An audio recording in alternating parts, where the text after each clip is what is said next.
So let's continue our data prep for success training with driverless AI. This is the chapter 2. In this chapter, we are going to cover principles for time series data preparation.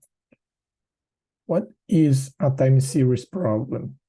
Time series problems are problems where we have a target variable that is oriented with a date information. So for time series problem, the training data set and the test data set must contain a date column with the representation of a timestamp or the period where happened something with our target variable, with the variable that we want to predict. In this case, we can think about a dataset for time series with only 2 columns. And because the time series problems are autoregressive problems, the minimal dataset needed for a time series machine learning approach with driverless AI is a 2 columns dataset with a date column and a target variable, which means that the target itself is going to be considered as a variable to predict the target in the future. There are several different approaches in this case that we are not going to jump into details, like building lag variables, etc., that are done automatically into driverless AI. It's common that when working with time series problems, we have several different series into one single data set, what we call a multiple series situation or multiple series approach. And it is pretty feasible to handle with this situation into driverless AI with only one single experiment. Well, multiple series means that in our dataset, the date values are going to be repeated depending on the group columns. Group columns generally are something where we want to divide the observation of our target variable. For example, if we are covering a sales problem, then we can have a sales value for the whole country or divided by stores, regions, etc., etc. In this case, stores, regions, etc., are considered our group series. With grouped series, generally, we have better approach when dividing the data set before running models and running experiments. Imagine that when we are working with driverless AI, the final pipeline for a model generated by driverless AI, it's a single model that is trying to fit every single group that you have in your data set. And it's not unusual when working with multiple series to have like hundreds or thousands of series in a single data set. But a single experiment, as we can imagine, it's not going to be the best case for fitting every single series. In this case, we recommend to split the data set into similar groups. This procedure generally is followed by an unsupervised approach, like using clustering to identify and find patterns to divide our data set into similar clusters, but it always a good chance to use our business knowledge and business assumptions to understand similar stores, regions, or even other variables that can help us to divide the data sets before applying another unsupervised approach. For example, if we are trying to divide our series with groups represented by stores, we can have like a store segment that is a column with additional information, providing us the information that this specific store is a store that sells more than X thousand per year, etc., etc. Generally, these extra columns are columns that are built by the business and analytics areas. Some best practice that we can put in place when working with time series are including more information. We said that only 2 columns are enough to build an experiment into driverless AI, the date and the target. But is this the case where we are going to find the best model performance? Probably not. So in this case, if you have the date and target, the group variable is not mandatory, but you can include information, for example, related to holidays, related to calendar specifics information. If is weekend, yes or not, the number of events in the specific region and in the specific date.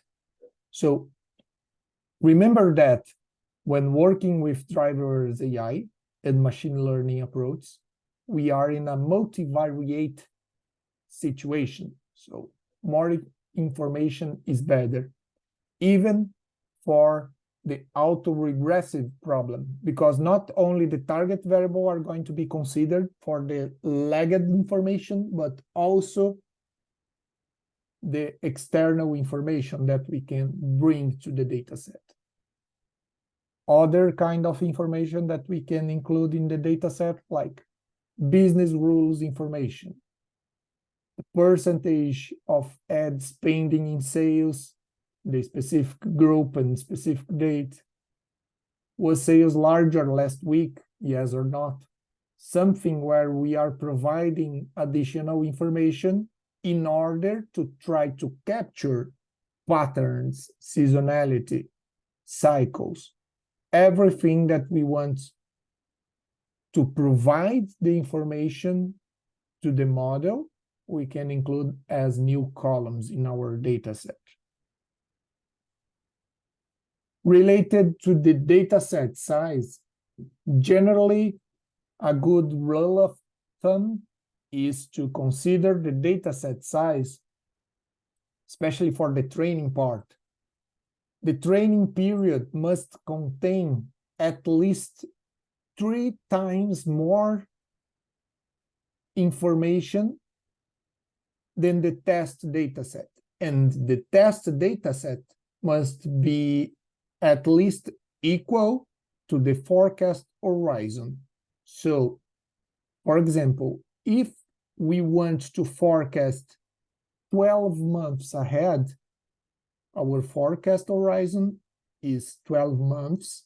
The test dataset must be 12 or more, and the training dataset must contain 36 months or more. Of course, that when we are working with grouped time series, we must try to find the groups where we achieve this rule of thumb. We can build models without this situation, of course we can, but generally we are going to lose performance, especially when working with irregular time series or gapped time series. So try to keep in mind that you must use as much as training historical information as you can. But there is a second best practice related to dataset size that is related to the age of data. In classical machine learning problems, more data is better. And we probably heard this a couple times when working with analytics and classical machine learning. More data is better, more data is better. But with time series, the test accuracy is directly impacted for the age of data. So imagine that we are in the same situation where we want to predict the next 12 months. And in this case, we are building a training data set with the past 20 years of data.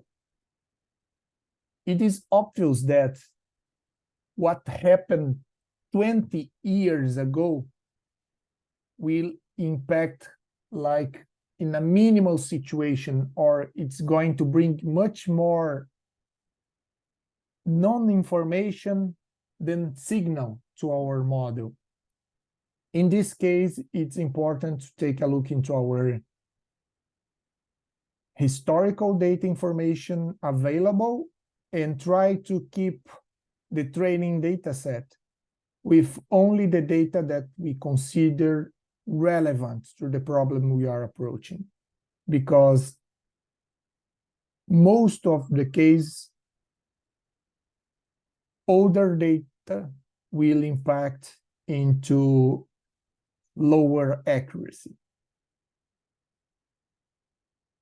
Other kind of best practice that we have is trying to reframe the problem. So the granularity of the data we are working with can be hourly, daily, weekly, monthly, quarterly, or even lower, like minutes, seconds, etc. But it's important to try to reframe the problem if we are not achieving the performance expected.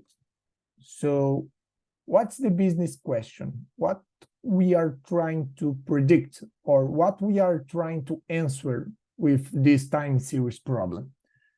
Should we predict the mean or the total? So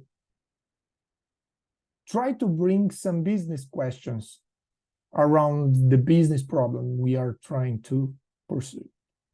And remember, more granularity, less stable the target.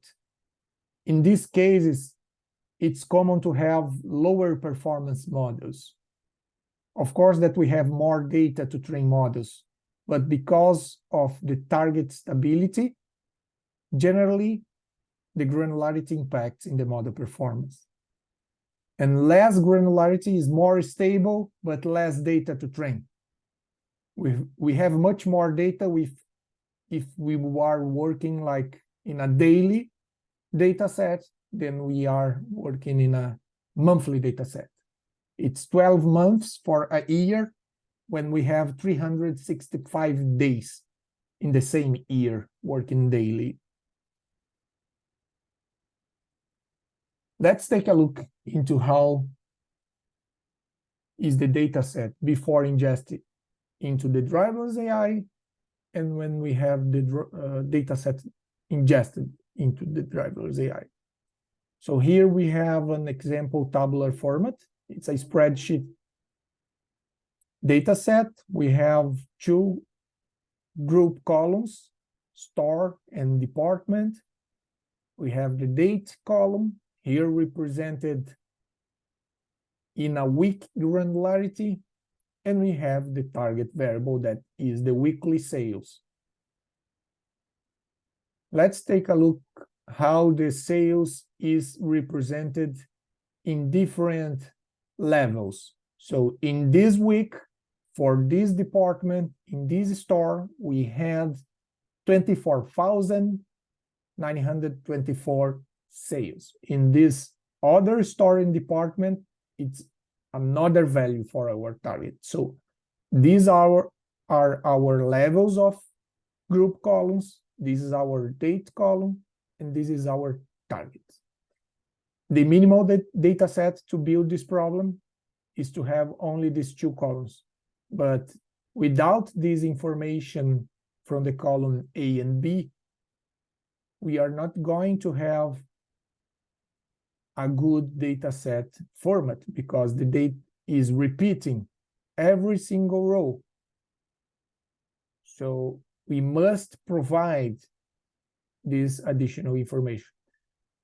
From the column E, F, etc., we have some external information, like we shared as best practice here.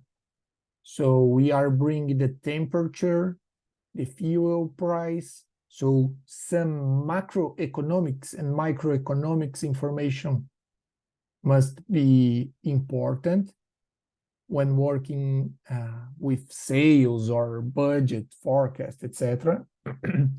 Some information related with marketing campaigns, unemployment rate, the binary true or false for the holiday situation. And here we also have a sample weight where we are trying to bring some business information in order to provide more weight for some combinations of store and departments. So we can see that is a very multivariate data set for an autoregressive problem. When we have this data set ingested into the driverless AI, we must pay attention firstly for the date variable. It must be recognized as a time storage type information. So the date column that we have in our data set must be recognized as a time column, so we can see the minimum, maximum as date formats. And the second thing to pay attention is where we want to train a model, or we want to create an experiment with train and test data set, we must split our data set considering the date column. So we must respect the order of rows for the date column. In this case, we can use two options here into driverless AI. The first one is to split, is to use the option split. And when splitting the data set, defining the split ratio, so 80-20, for example, we must point the time column in order to respect the orders for this time column. In this example, the first 80% of dates are going to fall into the train data set, and the 20% of test are going to fall in the test data set. Another option that we have in the most recent version for the driverless AI is to split by defining exactly the point of date where we want to split. This is done by the split by time wizard function. So we can select split by time wizard, and here driverless AI is recognizing columns for the time format. So in our case, it's only the column date. We can click on continue, and we can define exactly the point where the date is going to be considered to cut the data set into training and test. So much more easy to understand the split for training and test data when working with driverless AI. This is what we have for today. Thank you, and hope to see you again in the next courses. Bye bye.